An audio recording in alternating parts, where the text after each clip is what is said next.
राधे राधे प्रिय दर्शकों। सुबह के 10:30 बज चुके थे। एक बूढ़ा व्यक्ति बहुत बड़े बैंक के पास जाता है। उस व्यक्ति को बैंक के अंदर आता हुआ देख वहां पर मौजूद कस्टमर और स्टाफ चौंक जाते हैं, क्योंकि वह बूढ़े व्यक्ति के शरीर में जो कपड़े थे काफी मैले और पुराने थे। गले में जो उन्होंने गमछा डाल रखा था, तो उस गमछे में जगह जगह छेद और दाग लगे हुए थे। उन्हें ऐसा लग रहा था कि इस बूढ़े व्यक्ति को शायद रास्ता भूल गया, तो यह इस बैंक के अंदर आ गए। शायद इन्हें अपनी जरूरतें पूरी करने के लिए कुछ मांगना पड़ रहा हो, या कि यह पैसे मांगने अंदर आए हों। लेकिन वह बूढ़ा व्यक्ति ना तो वहां कस्टमर से कुछ मांगते और ना ही वहां के स्टाफ से। वह सीधे काउंटर पर जाते हैं, जिनके हाथ में एक छड़ी थी और दूसरे हाथ में एक प्लास्टिक की थैली में कुछ पेपर्स थे, जिन्हें वह अच्छी तरह से मोड़ कर लिए हुए थे। वह अपनी उस थैली से एक पेपर निकालते हुए काउंटर में रखते हैं। सर जी, यह मेरा पेपर चेक कर लीजिए, यह बैंक का ही पेपर है। मैं अपना अकाउंट यूज नहीं कर पा रहा हूँ, ना इसमें पैसे निकाल पा रहा हूँ और ना ही पैसे डाल पा रहा हूँ। वह स्टाफ कहते हैं, आप थोड़ी देर बैठ जाइए, आपसे पहले जो आए हैं पहले मैं उनका काम कर दूं। वह बूढ़े व्यक्ति अपने बारी आने का इंतजार करने लगते हैं, लेकिन काफी समय बीत जाता है। वह स्टाफ उन्हें बुलाते नहीं हैं। फिर वह दोबारा जाकर कहते हैं, सर, मेरे से पहले आने वाले बहुत से लोग चले गए, लेकिन आपने मुझे बुलाया नहीं। तो वह सर कहते हैं, बैठिए, मैं अभी आपको थोड़े ही टाइम के बाद बुलाता हूँ। वह वहीं पर केबिन के अंदर बैठे हुए मैनेजर को फोन करते हैं। सर, देखिए, यहाँ पर एक वृद्ध व्यक्ति गलती से बैंक के अंदर घुस आया है और वह कुछ फालतू के पेपर दिखाकर कह रहे हैं कि मेरा इस बैंक में खाता है, मैं इस बैंक में पैसे जमा किया हूँ, लेकिन अपना वह अकाउंट चेक करने की बात कर रहे हैं। वॉचमैन को बुलाइए और इस बूढ़े व्यक्ति को बाहर निकलवा दीजिए। मैनेजर साहब बैंक में कांच के अंदर ही बैठे हुए केबिन में बाहर नजरें दौड़ाते हैं, लेकिन उन्हें वॉचमैन नहीं दिखता, तो बोलते हैं, मैडम, वॉचमैन नहीं दिख रहा, शायद सुबह का चाय लेने गया है, आएगा तो वह इन्हें जरूर भगा देगा।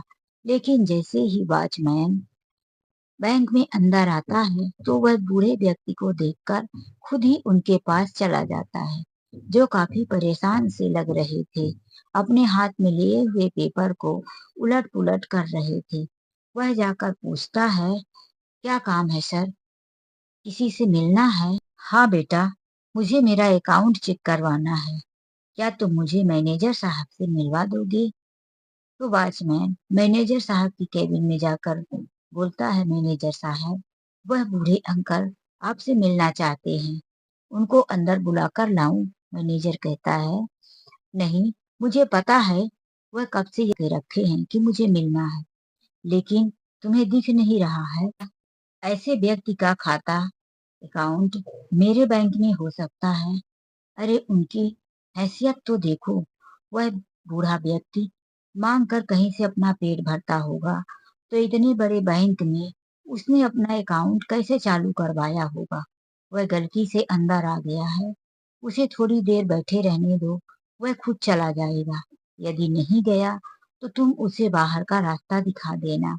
मैनेजर की बातें सुनकर कहता है, सर, एक बार उनके पेपर को देख लीजिए, हो सकता है कि कभी उनका कोई पुराना अकाउंट इस बैंक में हो और वही वो चेक करवाने आए हों। तो मैनेजर कहता है, अब तुम मुझे सिखाओगे कि मुझे बैंक में काम कैसे करना है? मेरा सालों का एक्सपीरियंस है, मैं इंसानों को देखकर पहचान जाता हूँ कि किसकी कितनी हैसियत है। तुम्हें वह इंसान इस एक बैंक में अकाउंट डालने वाला दिख रहा है? तुम जाओ और उसे यहाँ से अभी बाहर निकाल दो। केबिन का दरवाजा खुला हुआ था। यह बातें भानु प्रताप जी ने सुन लिया। चाय लाई हुई मैनेजर और बाकी स्टाफ को दे देता है। सब लोग चाय नाश्ते का लुत्फ उठाने लगते हैं। तो मैनेजर भानु प्रताप जी के पास जाकर कहता है, कि यहाँ मेरी तो कोई नहीं सुनता। आप एक बार जाकर वापिस से देख लीजिए, नहीं तो आप चले जाइए। कल आप अपने घर के किसी और सदस्य को भेज दीजिएगा, तो वह आपका अकाउंट चेक करवा लेंगे। भानु प्रताप जी उठकर मैनेजर के केबिन तक आते हैं और कहते हैं कि तुम मेरा एक बार अकाउंट चेक कर लो, उसके बाद बोलो कि मेरा यह अकाउंट सही है या गलत।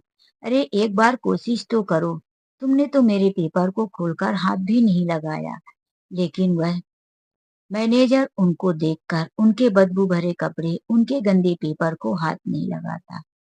वह उन्हें कहता है कि यह गलती हो गई होगी आपसे कोई, इसमें आपका अकाउंट हो ही नहीं सकता। प्लीज आप यहाँ से चले जाइए, नहीं तो हमें वॉचमैन को बोलकर धक्के मारकर बाहर निकलवाना पड़ेगा। पूरा बैंक उस बूढ़े व्यक्ति की तरफ देख रहा था। वह बूढ़े व्यक्ति उस बैंक में तमाशा बन चुके थे। कोई भी स्टाफ उनकी मदद करने के लिए तैयार नहीं था, लेकिन वॉचमैन उनकी तरफ दया भरी नजरों से देखता था और उसे बार बार यही लग रहा था कि एक बार इस बैंक के कोई भी स्टाफ इन बूढ़े व्यक्ति का पेपर देख क्यों नहीं लेते। लेकिन वह बेचारा ठहरा वॉचमैन, उसकी कौन सुनने वाला था।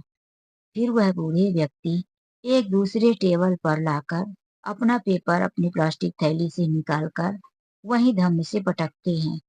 बोल देते हैं कि मैं पेपर यहीं छोड़कर जा रहा हूँ। समय रहते तुम लोग मेरे पेपर को चेक कर लेना, नहीं तो बहुत पछताओगे। तुम लोगों का इसका बहुत बुरा परिणाम होगा। वह गेट पर जाते हुए बोले, मैनेजर तेरी तो अब खैर नहीं, मैं कल तुझे बताता हूँ। मैनेजर ने भी उन बूढ़े व्यक्ति भानु प्रताप जी की बातें सुनी। फिर उन्होंने सोचा कि बुढ़ापे में लोग ऐसा अक्सर उल्टा सीधा बकते हैं, ऐसे लोगों की बातों पर क्या ध्यान देना।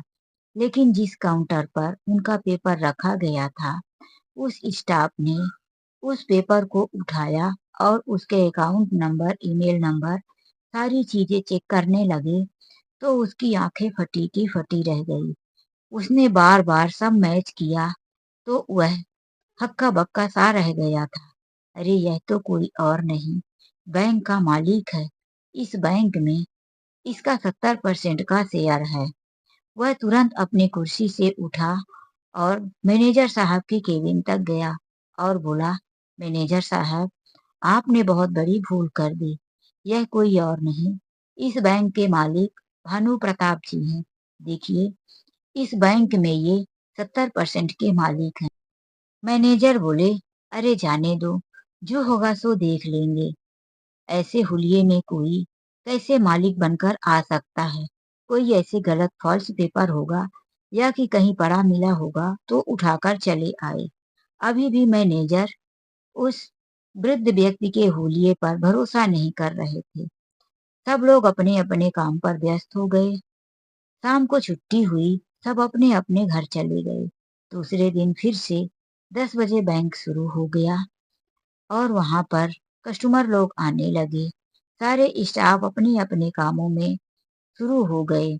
तभी बैंक का गेट खुला और वही बूढ़े व्यक्ति भानु प्रताप जी बैंक के अंदर प्रवेश किए।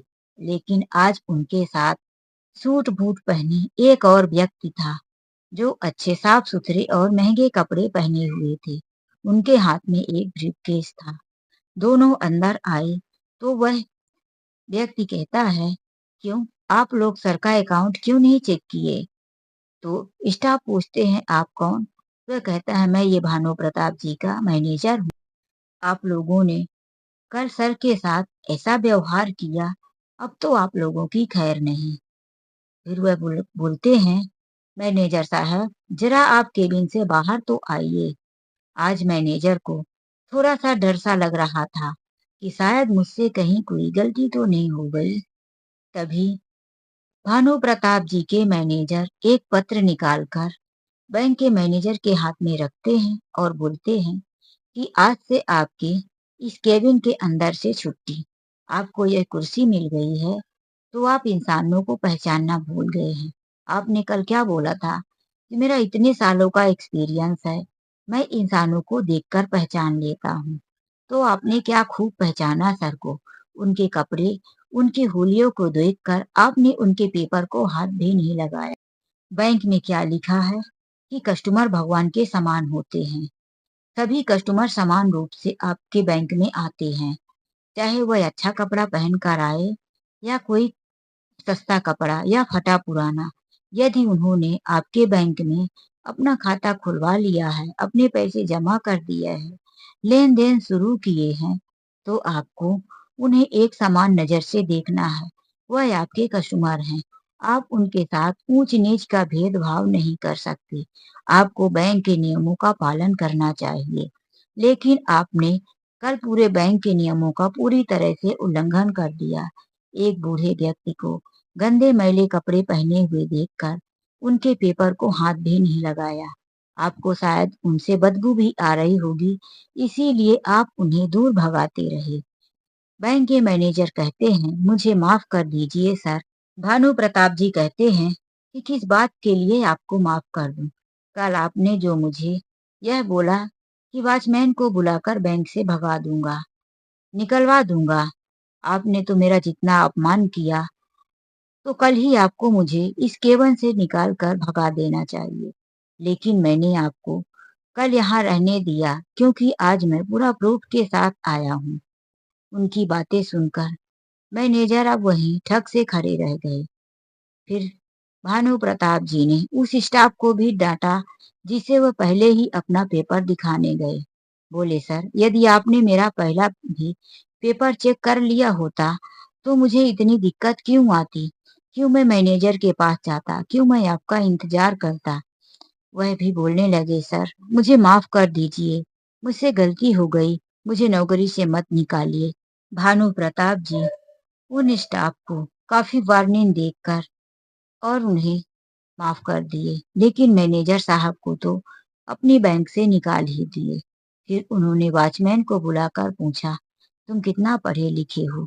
मैंने डबल एमए किया है सर, और मैंने बैंकिंग कोर्स भी किया है, लेकिन मेरी किस्मत साथ नहीं दी, तो मुझे वॉचमैन की नौकरी ही करनी पड़ी। आज भानु प्रताप जी एक लेटर पकड़ाते हुए बोले, आज तुम्हारी किस्मत तुम्हें साथ दे रही है।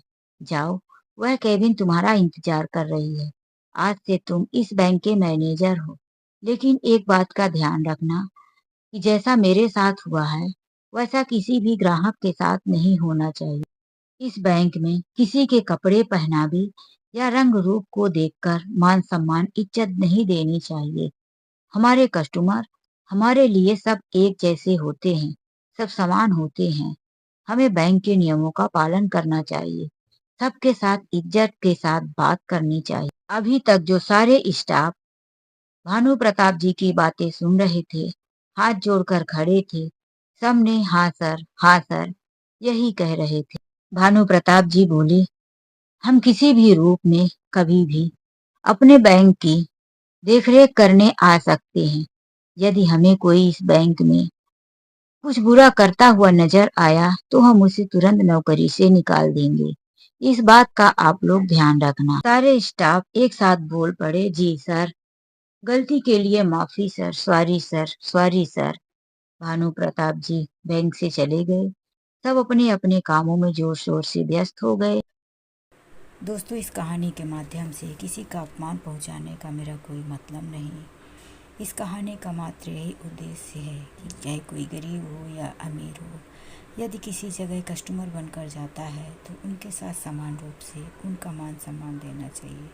तो दोस्तों, कहानी कैसी लगी लाइक कमेंट करके ज़रूर बताएं। राधे राधे, जय श्री कृष्ण।